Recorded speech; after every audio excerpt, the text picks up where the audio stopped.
Meanwhile, with tensions running high between the two countries, some Canadians are calling on their leaders to cut off power to the U.S.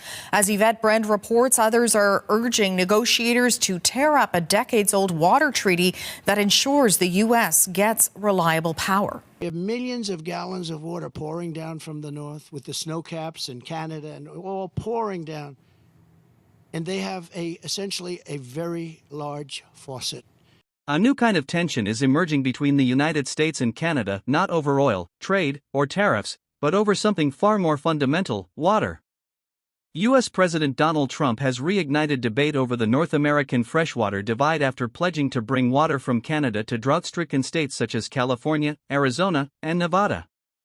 In recent remarks, Trump described Canada as having a giant faucet, claiming that millions of gallons of water from snowmelt in the north could be diverted south to meet America's growing water demands. Canadian officials immediately rejected the idea. Mark Carney, Canada Prime Minister, issued a clear response: Canada's water is not for sale. His statement reinforced Canada's long-standing stance that freshwater is a protected public resource, not a commodity to be exported.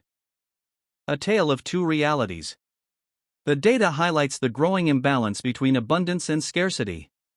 Canada possesses nearly 20% of the world's freshwater reserves, more than any country except Russia.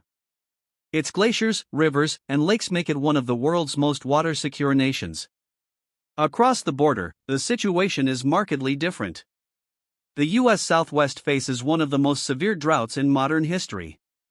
The Colorado River, which supplies water to more than 40 million people, has lost about 20% of its flow since 2000, according to the U.S. Geological Survey. Lake Mead, once a symbol of American engineering power, is now at record lows. Federal agencies have declared emergency shortages in multiple states, forcing cuts to both agricultural and residential water use. For Trump and his supporters, the solution seems obvious: share the resource. For Canada, however, the request crosses a red line. Why Canada refuses? Carney's rejection reflects both environmental and strategic concerns. Large-scale water exports could cause ecological damage, drain natural lakes, and undermine Canada's climate commitments. Economists also warn that once water becomes an export commodity, it becomes vulnerable to trade pressures and legal challenges under international treaties such as the Boundary Waters Treaty of 1909. Carney, known for his disciplined approach to global financial governance, emphasized that water is not just an environmental asset but a foundation of national sovereignty. Once you start exporting water, he argued, you risk exporting control of your future.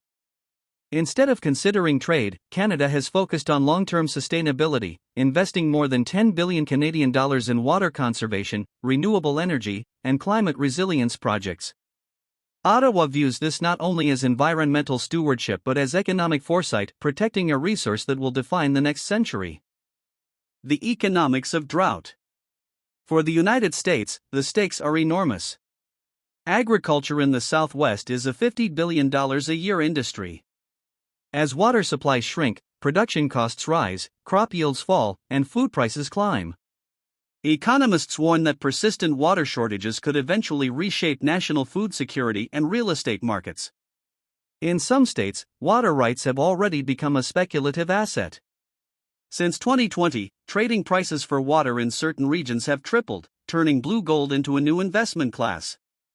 The trend mirrors the early stages of the oil market's financialization in the 20th century, with potentially destabilizing consequences.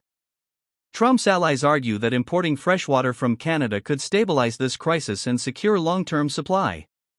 But environmentalists counter that such a move would be a temporary fix at best, enabling unsustainable consumption patterns instead of reforming water management systems already under strain. The new geopolitics of freshwater. This debate extends beyond economics.